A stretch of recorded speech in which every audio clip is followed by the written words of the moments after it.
And now it's time for more of Southern California's sports fishing voice. Let's talk hookup. This portion of the show is sponsored in part by Ford, the official truck of Let's Talk Hookup. Rancho Leonero, where your wildest Baja dreams come true. Maui Jim Sunglasses, the choice of the best captains. Shimano Rods and Reels, fish with the best. Shimano. And by Yamaha Outboards, official motor sponsor of Let's Talk Hookup. Here we go. Another great hour of Southern California's sports fishing voice. Let's Talk Hookup. Here's Pete Gray, Rock Cod Rick Mexa, and Corey Sandin. Welcome back. Hour number 2, Let's Talk Hookup, right here on the Let's Talk Hookup app and network. Pete Gray here, along with Rock Cod Rick Mexa, Greg Gawitt from the Aztec out of C4 Sport Fishing here, talking some tuna in December.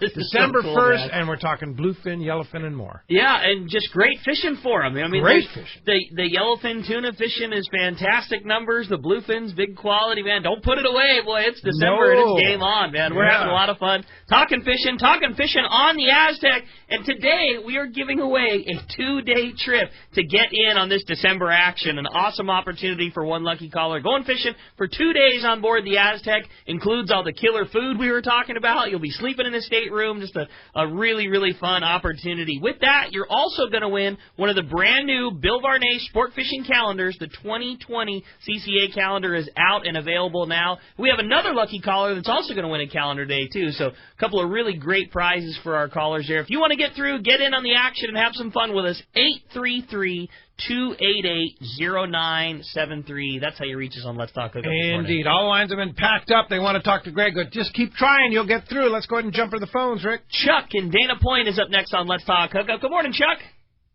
Good morning, you guys. Welcome back, Pete. Thank you. Hey, what a season, huh? These new phones, you start looking at your pictures, and you realize the big one's in November. I got one on December 22nd last year. So cool. My wife likes us going, get out of the house. Yeah. But that's 2-day trip. That thing, leaving this early, that's so much easier from us guys from Orange County driving down. When I fish taro, and then I got to be on the road like 2:30, and this just kills that right there in the morning. What a great trip. I was on the Some Fun last Sunday talking about some trip we went on about the crew and stuff. He goes, you got to go on the Aztec. And nobody's touched base on your seasoned crew you got. I hear they're just top-notch. The gassing's number one. You take care of the fish. You got that big fish hold. I've heard nothing but good about it. When Willie gives you the thumbs up, you're in. Thank you, Chuck. I appreciate it. Great job. Thank you. All right, Chuck. Thanks. Appreciate that. Did you have more questions there, Chuck? No, he answered them. Well, the food was included, and what kind of cost is that 2-day trip? And can you get burgers in between the meals? So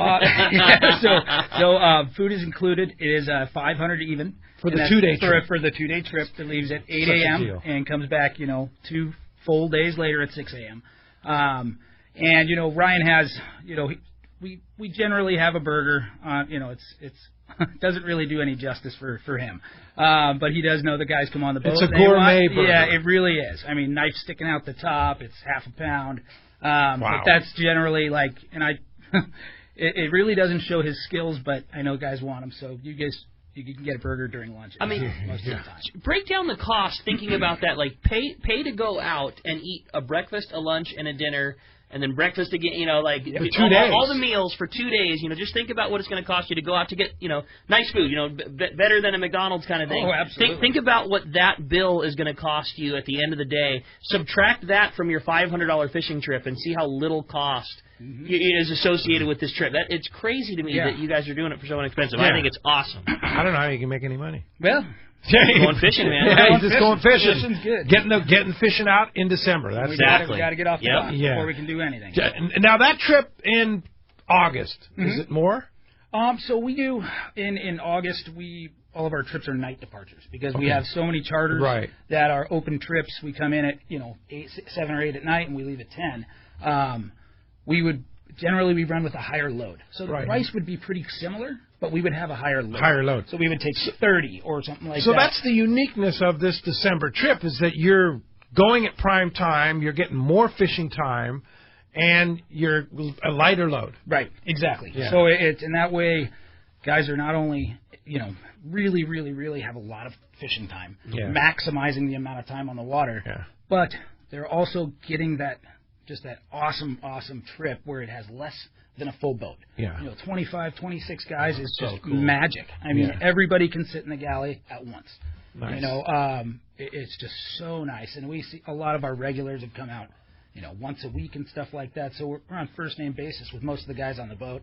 So you're not going on a boat with 60 or 70 people or something like that, where nobody knows anybody and all the It's just a bunch of friends. It's all the same crew. Like I believe it was Chuck who mentioned we have the same crew we've had for years.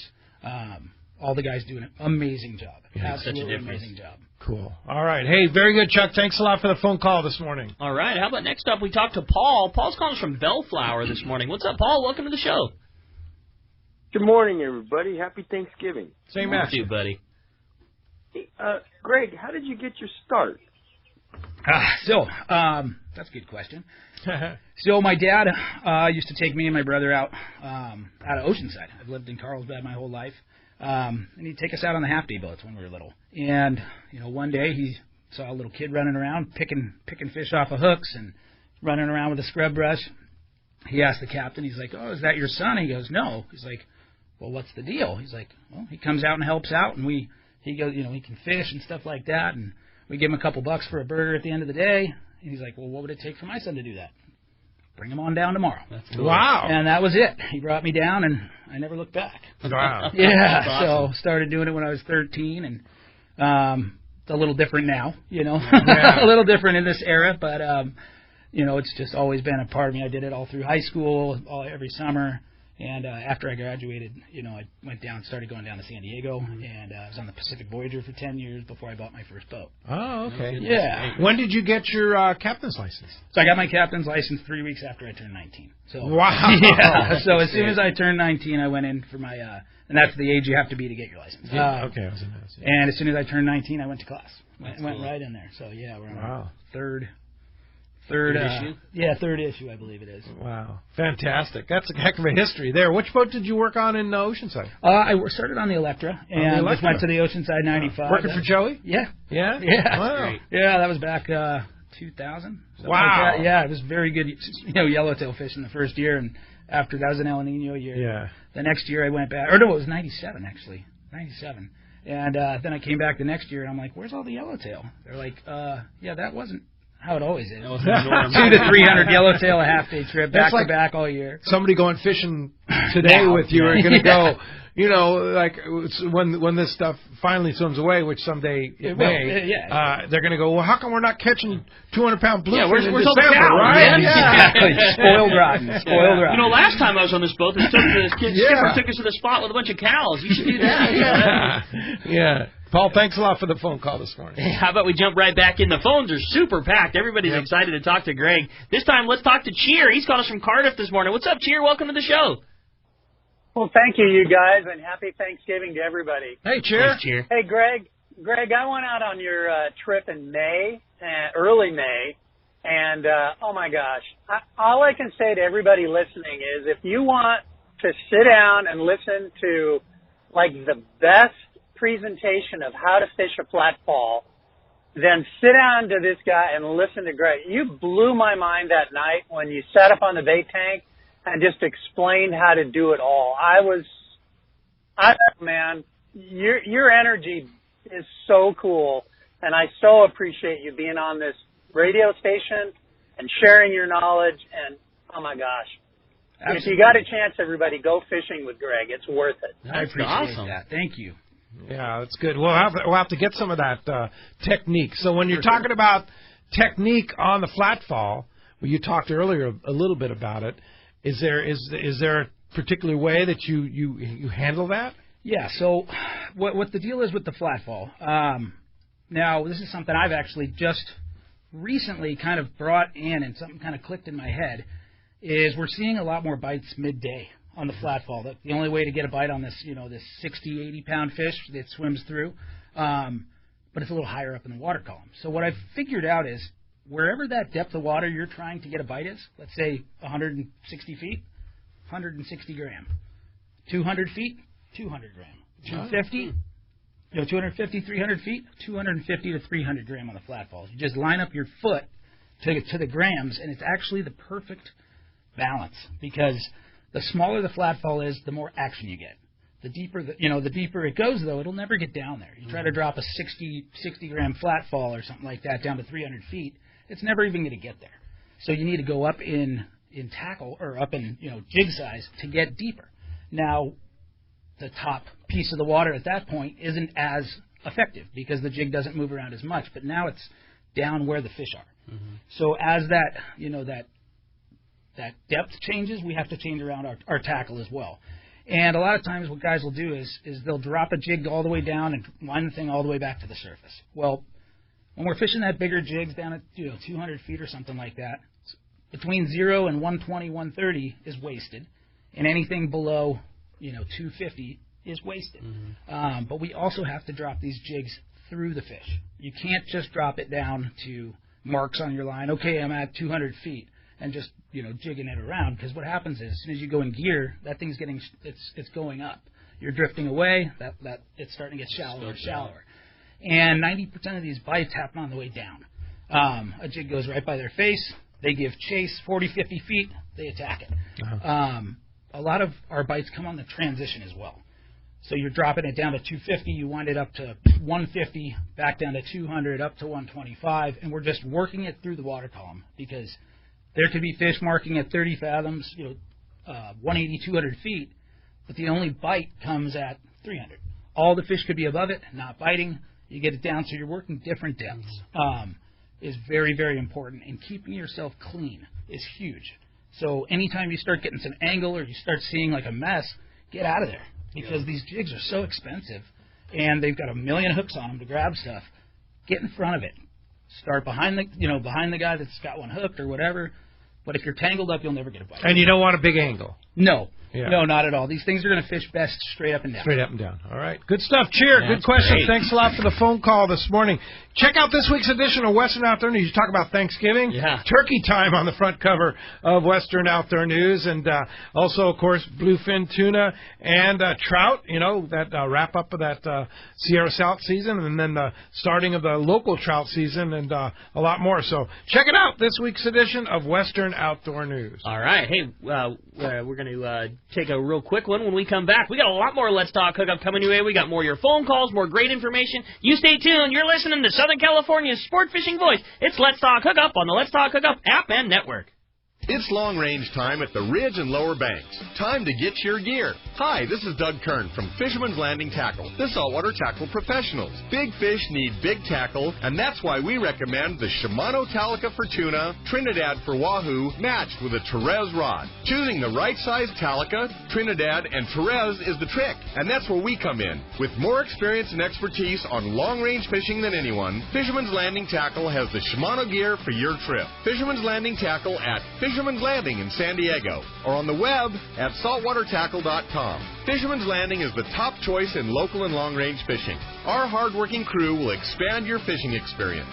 We offer the finest open party trips, the best charter boats available, and our world-renowned long-range fleet. Fisherman's Landing is now a full-service sport fishing operation, offering great half-day and full-day open party trips. Book online at fishermanslanding.com. I'll see you at Fisherman's Landing in San Diego. I can't wait to spend some quality time with my son fishing this year, teaching him about casting, how to choose bait, set the hook, and how to be safe on the water by always wearing a life jacket. Save the ones you love. A message from California State Parks Division of Boating and Waterways. This is Captain Art Taylor of the Searcher. 2020 is the golden anniversary of Cape Polaris and Searcher. Come help us celebrate 50 amazing years in sport fishing. Searcher has a great crew, awesome food, air-conditioned cabins and galley, and an RSW system to preserve your catch. Our 2020 schedule is available now, so this is a golden opportunity to make your reservation online at SearcherSportFishing.com or call Celia or Callie at 619-226-2403. When it comes to fishing rods for saltwater, there's just one name you need to know: CalStar. Take, for example, the Graphiter series. It's a true graphite and fiberglass composite rod, the finest it's ever been built. And for anglers seeking traditional performance, durability, and quality at an affordable price, the CalStar West Coast series of rods and blanks are the ones for you. Their master craftsmen bring decades of rod building experience to every rod they make. So if you want your fishing rods to be truly state-of-the-art, I always recommend CalStar at fine tackle stores everywhere. A top fleet and superb fishing is what Seaforth Sport Fishing in Mission Bay is all about. With free parking and fully stocked tackle shop, it's no wonder Seaforth Sport Fishing is a favorite among anglers. Come aboard top boats like the Aztec, Cortez, Endeavor, Apollo, Outer Limits, El Gato Dos, Pride, Tribute, Pacific Voyager, and the Voyager. Plus, the new Seaforth Sea Watch in San Diego offer the finest half and full day trips available. Seaforth Sport Fishing. For charters or regular open party schedule, check seaforthlanding.com. Run by fishermen for fishermen in Mission Bay. Back to Let's Talk Hookup on the Let's Talk Hookup app and network. Phones have been packed all morning long, totally jam-packed. But if you want to get your chance to get through as soon as somebody drops off, that's 833-288-0973. Have a chance to win a 2-day trip in December. Now, I want to be specific about this. Don't say, well, can I use it next year? No.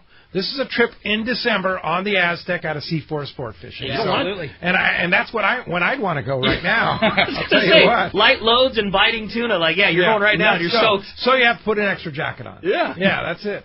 For the morning, for the first couple hours of the morning. Look outside right now. It's beautiful. Beautiful, yeah. Well, let's jump into the phones, Rick. You got it, man. Well, the phones are definitely packed up. Let's talk to Amber. Amber's calling us from Chula Vista this morning. What's up, Amber? Welcome to the show.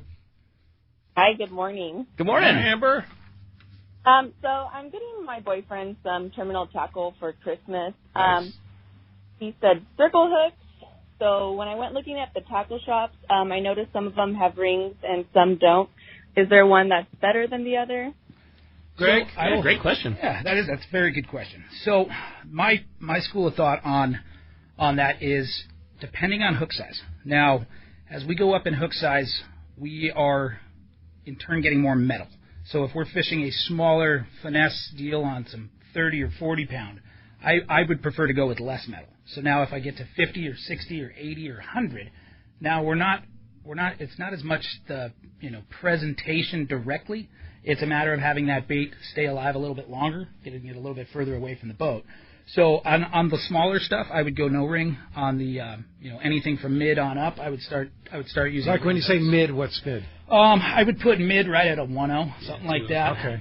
2 O's, 3 O's, definitely I would have it on there. But if we're going down the other way, like a number 1 or a number 2, and I know that Gamakatsu makes that good hook you guys were talking about earlier, right. And Owner makes a very good one as well. They fish a Mutu.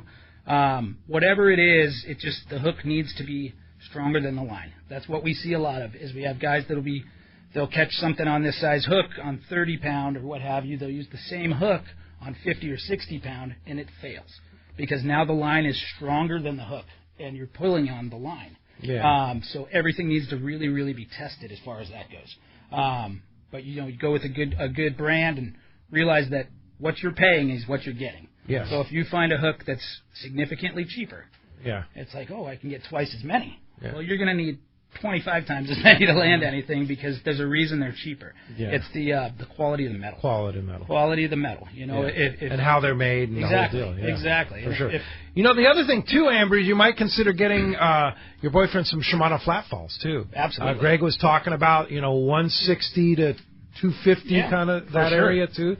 Get him a couple of flat falls and the glow, and that might be a good call. They make another jig called a Colt Sniper that was really popular for the yellowfin this year. Yeah.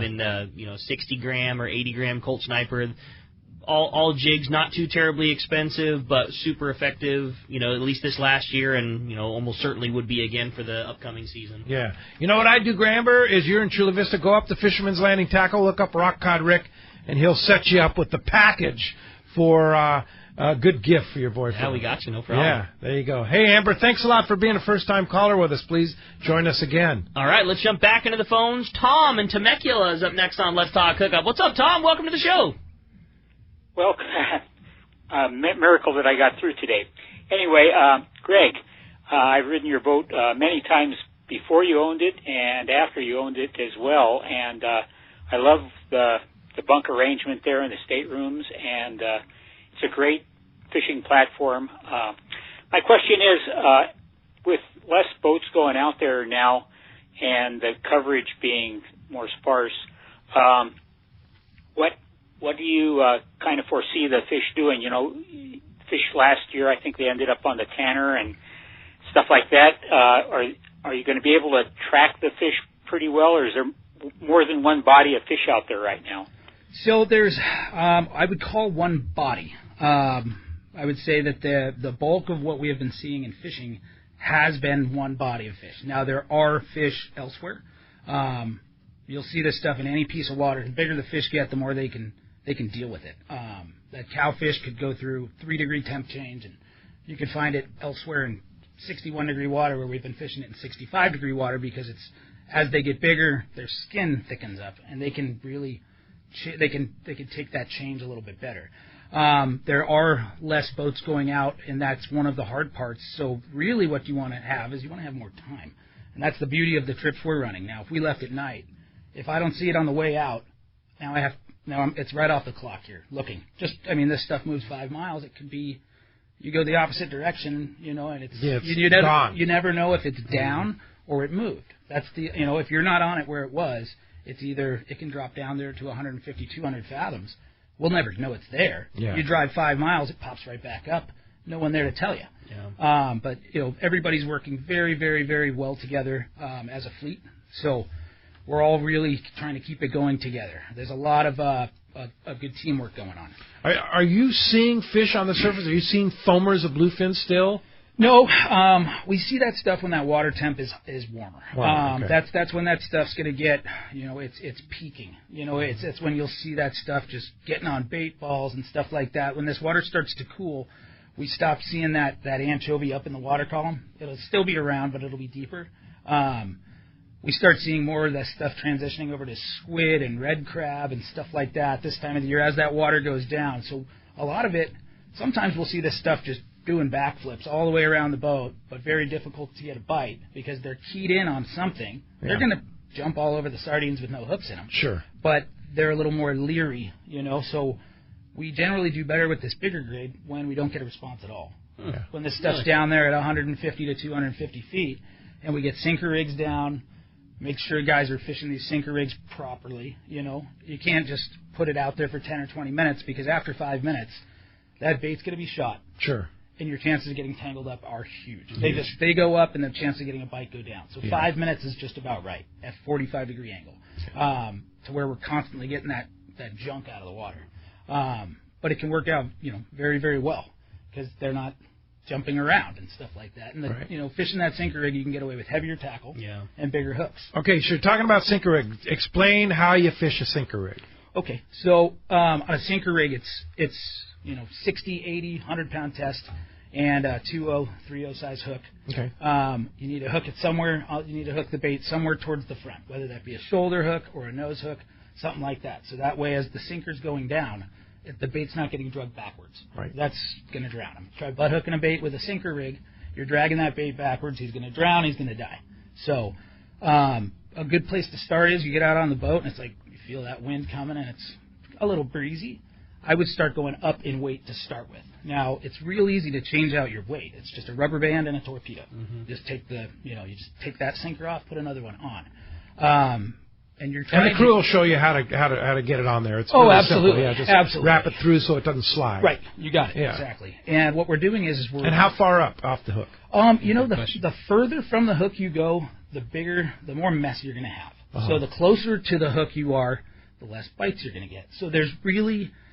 You kind of got to keep it right around 4 feet, something like that. Any longer, and it just really starts to become problematic. You got 25 guys fishing next to one another, and this bait can swing 6 feet to the left, all the way up to the right, and you've got a guy 2 feet from you. And you'll never feel it because you're only feeling the sinker, and your bait's 4 feet or 6 feet away from you. Yep. So that's kind of how that works. You get your bait on gently, put it in the hand well, find out where you're going to go, grab your sinker, your bait, your rod, slowly letting it down. Now, for the first 10 or 15 seconds, that bait's going to try and pull the sinker along. It gives in after a second. So we want that sinker to just be going down slow and steady. The bait swims a few feet, you feel it coming off the spool, you let the sinker kind of go down with it. But you never want to go faster to drop it down. Right, you're not trying to get to the bottom. It is more of a presentation. The slower you go, the more that bait's going to live. Always nose hook on a sinker? I do. It's, a shoulder hook can work very well as well, but it can get picked off the hook, especially with big hooks. If you're trying to use a big hook and a sardine, you're not getting a lot of grab. So that nose can work out very well for that sinker. And you don't want that bait to end up getting pulled by the weight. You want him just slowly swimming along, and as we're drifting out, the sinker's going down, a foot every second or two, just kind of slowly going out, and then it'll stop for a second, the bait will pull it a little bit more. So by the time you get down to where that fish is, that bait's healthy. It's in good shape. And then on the way in, all you have to do is just barely go into gear. Just enough to where you're not slipping in free spool, and just slowly wind it back to the boat, and you'll end up you're fishing it the way down, you're fishing it the way up. So you want to keep it moving when you're fishing? Yes, yeah, exactly, because once you stop, that's when the problems start. You stop either letting the sinker out. Exactly. So as soon as you stop, that's when the bait starts getting wacky, and it's going to start spinning around other lines. But if he's just slowly, steadily going out, he'll just kind of give into that. Okay. Good tips. Man, hey, thanks a lot for the call this morning. That's awesome. Yeah. All right. Hey, let's jump back into the phones. Talk to Dan. He's calling us from El Cajon this morning. What's up, Dan? Welcome to the show. Hey, good morning. Great show. I'm really enjoying it. What kind of gear should I bring on a 2-day trip? I mean, how many poles, how big a line, all that? How big a leader? So pretty much with this time of the year and what we're kind of targeting, now there's been a mix. We have seen some of this yellowfin. We'll stop on bluefin. We'll catch a little bit of yellowfin. I mean, we have a lot of mixed stops. But the heaviest you got, I would definitely bring that, and I would bring the heaviest 3 you have. The guys that target bigger fish, they put in their time, they go through the motions, and they're not jumping all over the place with tackle. Those are the guys that end up getting a bite every swim through. There's been guys who have 3 or 4 in a day. They're hooking and handing and stuff like that. And there's guys that are fishing 20-pound and 60-pound and 40-pound and trying to just getting in their own heads, but not ever fishing anything well. Mm-hmm. You have to fish whatever you're fishing well and give it enough time to where you can figure out if that's not the right thing to do. Yeah. And if you're not getting bit, ask the guys that are. Yeah, right. Absolutely. You can ask any crew member. You can ask the guy that's got a bent rod. Anytime we hook one on anything, we get the information to the rest of the guys ASAP. What was that on? What size hook? Sinker rig, fly line, blah, blah, blah. The more information we get, the more the guys get. And we can start, because the sinker weight is generally the difference. Guys will be fishing 10 ounces and guys will be fishing 4 ounces. And the guys fishing one or the other are getting consistent bites where the lighter or the one that's too heavy, you're just kind of, it's not natural enough. Yeah. And it's amazing, too, how many bites you get bringing it in slowly, right? Absolutely. Yeah. And it's as long as you are just winding in as slow as you were letting it out, and if the ticket is to be just barely in gear to where when that fish bites the bait, it's almost in free spool, so he doesn't feel the resistance. Yeah. Because as they're that's why when a lever drag reel. Right. You're just you're 1, 2, 3 clicks up, and you're gaining on every wind, but you don't have X amount of drag at strike. You're not anywhere near it. So that way, when the fish bites the bait, he doesn't feel the resistance of the sinker and the line and the drag, because they'll just spit it out. They're not chasing a bait down. They are just swimming along, super mellow, and there's a piece of food in front of them. They grab it. But if it feels a little weird, they just spit it out. They're not taking off, like they're chasing a bait down at 30 miles an hour. Indeed. So. All right. Hey, hope that helped you out, Dan. Thanks a lot for the call this morning. Well, Captain Dave, your saltwater guide, must be gearing up for next Sunday to be on the show. I know he's on the show 1 week from today, so he's probably saving all his info. Or maybe he still has a turkey hangover. I don't know. Yeah, maybe he just knew I was on the show because he loves bailing on things that I'm a part of, like tackle days. So maybe that was that too. Yeah, that's right. Whatever that is. Could just be that. Yeah, could be. That could be. But, hey, our FishDope.com report normally is sponsored in part by the Fish Pros of Fisherman's Processing in San Diego. Not only do they offer the best processing for your fish when your trip returns to the San Diego landing, but now with Fish Pros The Market, you can purchase fresh fish, smoked and jerkied fish, their spices, rubs, smoked cheese, and their famous tuna cheeseburger. All available at their convenient Liberty Station location or order online at fishermansprocessing.com. And don't forget those spices and rubs now available at Dana Landing Market. And, speaking of Fish Dope and our Fish Dope report, what a killer gift that is. You got a guy that's into fishing, or if you go fishing on a buddy's boat all the time and you wanted to get those guys something cool around the holidays, man, get a Fish Dope subscription. Yeah. What a cool thing if you're the passenger on a buddy's boat to get to somebody. Keeps you up to date. Good info, good weather info, fish track, all the stuff that they do with Fish Dope. And you can save $20, I know, off that new membership using our code. Hookup now. Yeah, all lowercase, no space. And just ask the guys. They'll get you some kind of certificate, get you set up. Super easy. All good. Just contact the guys at Fish Dope, Jason, Danny, the whole deal, and they'll get you set up. If you're not sure what to get a fishing buddy, that's a good one. Yeah, easy, and they'll be stoked all year long with it. Oh, yeah, no doubt about it. Let's go ahead and jump back into those jam-packed phones. How about Jim in National City up on next on Let's Talk Hookup? What's up, Jim? Morning, guys. Welcome back, Pete. Thank you, Jim. Greg, I fished with you many times. Not so much in the last 2 years because of various reasons. But before I get into my question, I think a thing that we pass up a lot is safety on these boats. And I can remember fishing with Greg on the Pride and now the Aztec, that safety was always seemed to be a number one issue. Everybody wants to catch fish, and that's fine. But Greg really emphasized safety, especially you have some 15-year-old son or your wife with you. But anyway, I just wanted to kind of pass that along. And my question is for Greg. On my Abbott 50, I got 200-pound Spectra. Now, on your boat, do you want me to put a monofilament shock absorber? How long? What pound? That's my big fish reel. That 50 Abbott, of course, 200-pound Spectra. But anyway, what do I put a shock absorber on there with mono, or do I go from Spectra to fluorocarbon? So I do appreciate you calling in there, Jim, and letting the guys know that safety is obviously paramount. That is hands down the most important part. Fishing and catching, all that's a second.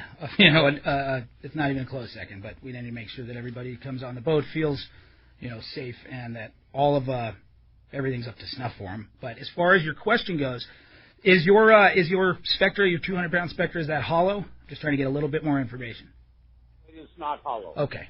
So the difference is that this is kind of a preference thing. At a certain point, you'll get 50% of the guys want to do one thing, 50% of the guys want to do another.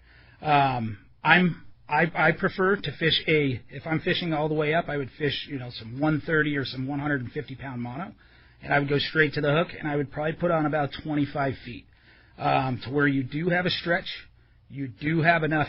You don't have so much of that heavy line in the water that it's going to slow down the bait or whatever. But you have enough of that line to where you hook a 250 or 300 pounder. These things are 7 feet long. And if that Spectra touches any piece of that fish, 200-pound Spectra will go away like dental floss. It just doesn't have the abrasion resistance of fluoro. Exactly. Fluoro or mono. I mean, really anything. And that's so, the school of thought is some guys prefer to fish, they'll fish a mono top shot and then they'll fish a Spectra, another connection there. But now you have to start worrying about connections. The more connections you have, you're going to break at a connection well before you're going to break mid way through the line. Anytime you bend the line, tie a knot, whatever, it's going to get weaker and weaker. So with that, I would say I would probably put 25 feet on of mono, and I'd go from my mono to my straight, jig or hook or what have you. That's me. Like I said, and there's another set of guys that prefer to fish straight small shot, a small shot of fluoro or mono to fluoro. None of them are wrong. It's just one of those things where there's different thought processes on it. And for me, I prefer to have less connections. I'd like to have just one connection there and then one at the hook. And what connections are you using? A lot of times when we use that heavy stuff, we'll do an RP knot, or we I mean, that uni to uni is a beautiful knot. It works. It holds very, very well. Back-to-back uni. Yeah, exactly. When we start getting up to that heavier line connections, whatever you can crimp is better. If we go to a hook and you get a crimp and that would be the best way. You're going to get a much, much stronger connection there. That's why I asked it whether it was hollow or straight braid. Yeah. If it's hollow, there's a no-brainer. It's right. Just a loop collection or the fingertip, the Sato crimp type absolutely. Yeah. And then you're gonna get the Sato crimp is the super clean way. Oh, for sure. Yeah. And it's beautiful, and it just falls right off the reel. It might even be worth you double checking, Jim. And the only reason I say is it's pretty rare to find 200-pound Spectra that's not hollow. Like the process of making Spectra, when it's 130-pound and larger, they're almost all hollow. There are some exceptions, you're right, and if you know it's solid, it probably is. But it's worth double-checking because it's a lot more rare to find solid 200 than it is hollow. Yeah, I mean, I don't even know that Power Pro makes 200 solid, do they? I think they do. Yeah. I think they're one of the only people that do. Them and Tough Line, I think, are the only two people that I know that make a 200 solid, but just about everything else is hollow. So, anyways, worth looking into. Yeah, thanks, Jim, for the call this morning. All right, how about we jump back into him and talk to Daryl. Daryl's calling us from Oceanside this morning. What's up, Daryl? Welcome to the show. Hey, good morning, you guys. Hey, Greg, thanks for that trip on the 4th of July. We caught 3 jumbos, and you divided the fish up with everybody on the boat. But I wanted to ask you a question on green water versus blue water and how you look for the fish. Okay, very good question, and no problem. I'm glad that glad everybody went home with fish that one. I know we had a little bit of weather that was up, but it was still a great group. And as far as green water, blue water, so what happens is blue water is going to be more oxygen rich, and green water is going to be more food rich, plankton. That's what kind of creates these changes. And these fish, just like humans, want the best of both worlds. They want to be where there's lots of bait, lots of food, but they also want to live a nice, clean lifestyle to where every time they're opening their mouth and it's going over their gills, they're getting more oxygen. So what happens a lot of times is this stuff will butt up right on the transitions of it to where it's getting a little bit green and a little bit blue rather than one or the other. Now, at times it'll be all in green water or all in blue water, but especially this bigger fish, it really keys in on these things, and that's also where they hit, green or blue butt up against one another. That's 2 different currents hitting it, so it's creating pretty much a wall where things that are not strong enough to swim past the current, they get hung up on it. So bait will get hung up on it, and the reason it's usually an edge is because of the bottom structure. So you get current, and that's why on 1,000-fathom curves or 500-fathom curves, you look at your sea surface temp and chlorophyll, and it's almost perfect because you'll have let's say a current going east through the 1,000-fathom water at the canyon. As soon as that whole ocean is moving that way, as soon as that starts getting shallow fast, it's almost like a reverse wave. Rather than it breaking, it kind of creates an upwelling, and it just kind of spins back over itself until it hits the surface, taking everything through the water with it. So that's kind of why we see this stuff right on the edges of both.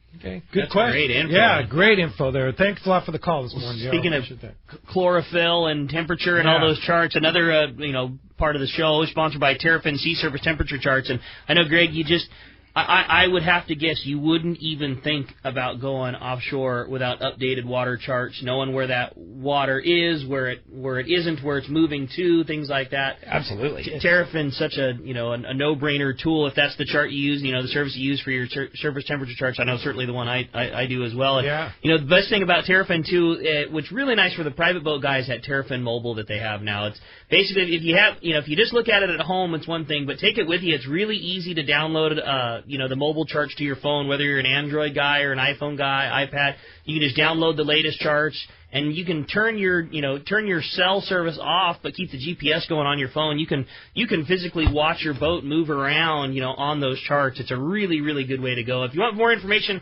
on Terrafin, always check out their website, terrafin.com, for all the information. Yeah, you just download it before you leave, and then actually your GPS on your phone will track you know exactly where the good water is. It's really, really good device. Works. they're making and life easier. Too. Yeah, exactly. Yeah.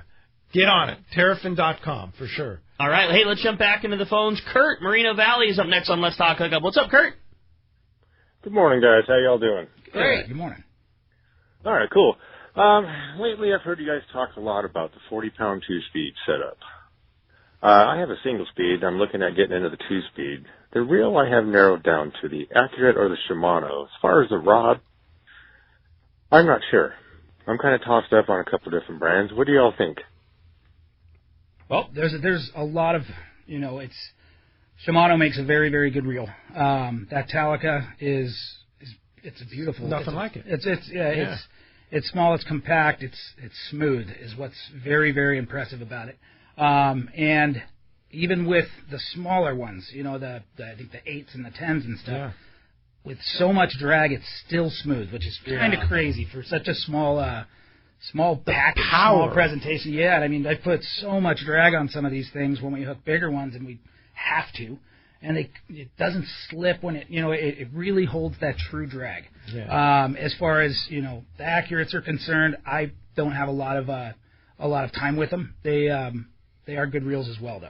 It's pretty much what comes down to preference. As far as rods are concerned, as long as it is rated high enough for what you're planning on catching, because a lot of times what we see, especially with this not 10, 12 pound school size fish, when we're seeing 40-pounders, 60-pounders, 80-pounders, is the guys will get half of it right. It's the perfect reel, perfect line, everything's good, and the rod's too heavy, the rod's too light.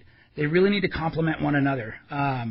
And without having the reel, you can't really check. But you go in, go check out with Rick at Fisherman's there, and he can match you with something that's right. One thing I might add too is that Shimano just came out with the Speedmaster, and that's basically a lower cost version of a Talica. It's not a Talica, but it's pretty darn nice. If you're familiar with fishing Toriums, it's what Torium is to Trinidad. That's what Speedmaster is to Talica. It is a lesser expensive option, like half the price. It is half the price, and even almost a little bit less than that. It's unbelievable. You're talking $250, $260. I mean, blows everything else out of the water for a very nice 2-speed reel. Yeah. Pete, you hit the nail on the head. It's not a Talica. Nothing is. That is the nicest 2-speed reel ever made. Yep.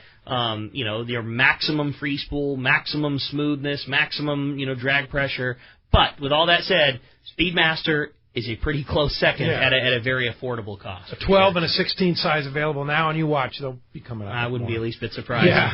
Maybe around Fred Hall time if there was something else that popped up. I don't think it would surprise any of us, but we'll wait and see. Indeed. Another thing that might be cool is I know Therese rods. I know there's a lot of talk about a redo on those. So nothing official, no word, but that'll be something worth looking at as the future comes. Fred Hall Long Beach introduction. Yeah, exactly. Yeah. Nothing official that we've heard coming down the pipe from the shop yet, but I would be I wouldn't be surprised if that's where we saw something new on that rod line up there. So back on rods, Greg. Do you err on the side of a heavier rod or a lighter rod when you're fishing tuna? So I would definitely err more on a heavier. More power, right? Yeah, that's exactly it. Is because this bigger grade fish, 40-pound is light on 60 and 80 and whatever. We were fishing 40-pound for 100-pound fish. Desperation a few years back, that was all we could get bites on. Yeah. And the difference between the fish that come in and the ones that don't is a rod that is working for you. It's got that recoil. It's got that lift. Because if it's too light, the fish, you end up having to pull on the rod. Yeah. You can't. There's put it nothing on worse the than pulling on a rod and it's bottomed out. There's just nothing left, right? That's it. Yeah, and it's doing literally nothing for you. You're fighting with only the reel and your back. Our style of fishing on the West Coast, stand-up tuna fishing on a boat like the Aztec is just worldly different than everywhere else in the world. So there's a lot of times when rods are made with a mass market, big brand, rod that's not, have some West Coast influence. They make a 40-pound rod that bends like a 40-pound rod. Well, we want something a lot different out of that rod. We want a lot of the lift coming from the forward part of the rod. If you're setting the rod on the railing and the railing, becomes the fulcrum, you need your lift to be coming from the more forward part of the rod. If all of the lift is in the back end of the rod, which is where you want it when you're in a belt and harness, when you put that thing on the rail, all the tip's doing is just bending, and it's not lifting the fish at all. The fish just turns its head, the rod just keeps bending. No matter how much pressure you're putting on it, you just keep bending the tip. But you need some lift in the forward part of the rod. So Yeah. a rod made with some West Coast influence, whether it's a CalStar that's made out here or a Shimano rod that's got some West Coast influence. So Right. you need. The rods are just different. What we have out here is it's a totally different deal. Yeah, like that East Coast parabolic, that's what no I'm saying, backbone thing just doesn't work. And you know what? It works fine for a 20-pound yellowfin. Yeah. But when Or it's a smaller yellowtail. when it's a 200-pounder where you physically need the rod to be doing what it's supposed to Or kill even that a fish. 50-pound Sure, yellowfin. yeah, I mean, totally. or a 50-pound bluefin. You need some lift. There's no worse butt kicking than a rod that's not matched for the type of fish you're doing. It'll just kill you. And you could put the appropriate piece of gear in somebody who's way less physically able, a smaller, newer person, but the gear is appropriate. Good 2-speed reel, rod to match.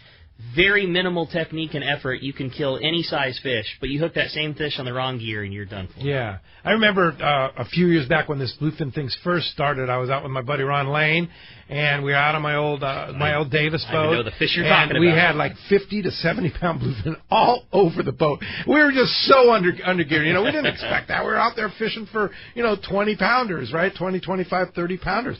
And we had all these rods. That's when my whole concept of rods changed. I had all these rods that were basically didn't have enough lift. Yeah. And we were hooking these fish, and we just couldn't pull on them. Nothing you can just, do. Yeah.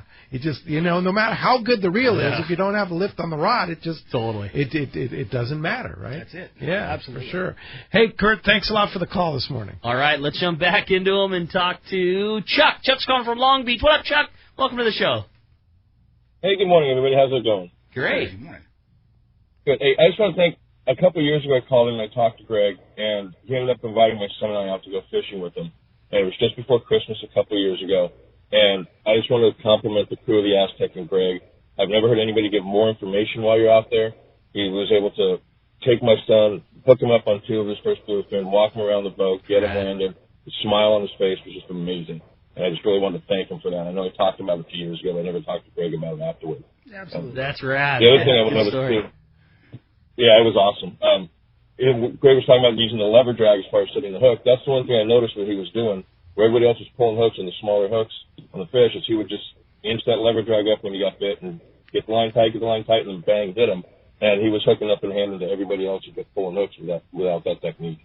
There you go. Awesome. Good stuff. Hey, thanks a lot for the call, Chuck. That's Thanks, a Chuck. great way to end that one. Hey, when we come back, we're going to find out who's going fishing on a 2-day, Chuck. It might be you again. You never know. Everybody that gave us a call this morning and everybody that's on hold, you're all in the running to go on a 2-day trip on the Aztec. Plus, we're giving away a couple of CCA calendars and more. You stay tuned. More Let's Talk Hookup coming your way on the Let's Talk Hookup app and network.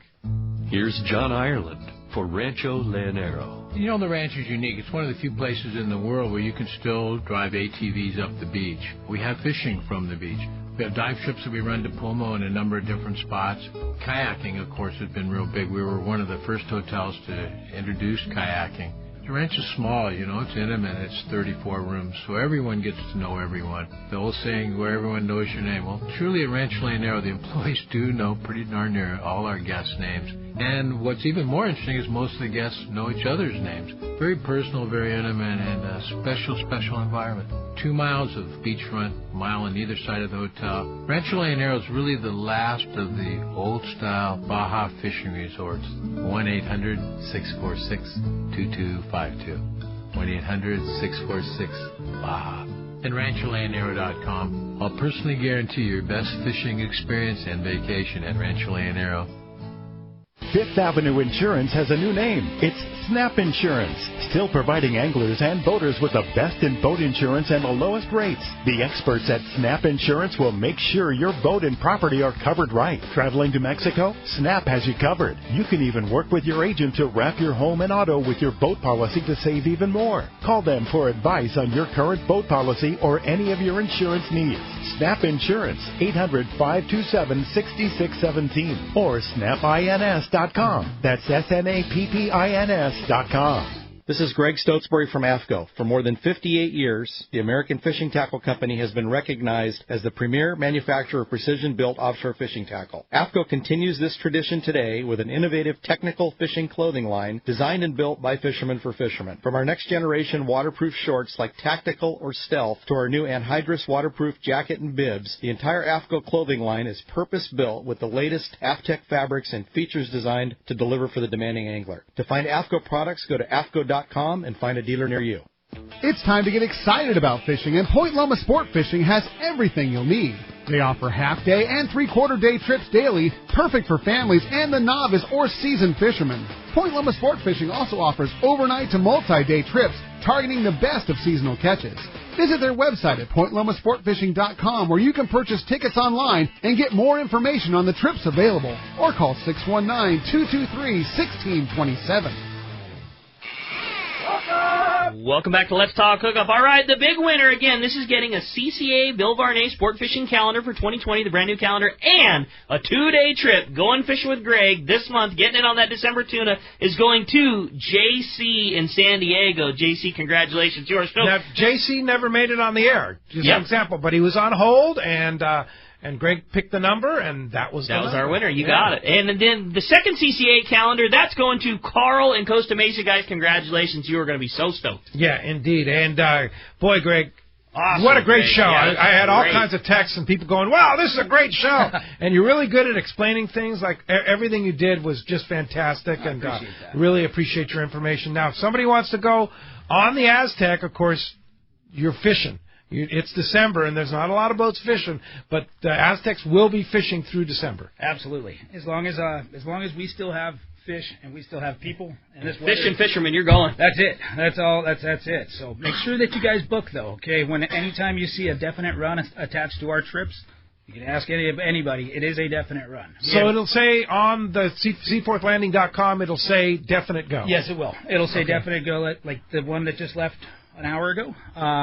Had 2 people yesterday. I put it up as a definite run. We were going fishing. That was that. When we say we're going, we are going. So book your spots, because if we need to keep people booking here. Yeah. And seaforthlanding.com. And check the fishaztec.com. Yep. All right. Thanks, Greg. Great Appreciate job, your time very awesome. much. Appreciate that very much. And thank you all out there. I hope you have a great rest of your Thanksgiving weekend. Thanks to Adam and Brian for all they do behind the scenes here at Let's Talk Hookup. And we'll be back next Saturday and Sunday. Next Saturday, a special Captain Rollo show with Captain Frank Lopresti, Harold Davis, and Mike Lum. That's going to be a fun show. And then next Sunday, hang on to your hats. Your saltwater guide, Captain Dave Hansen, will be in the studio. Thanks for listening today. We'll see you next week right back here on the Let's Talk Hookup app and network.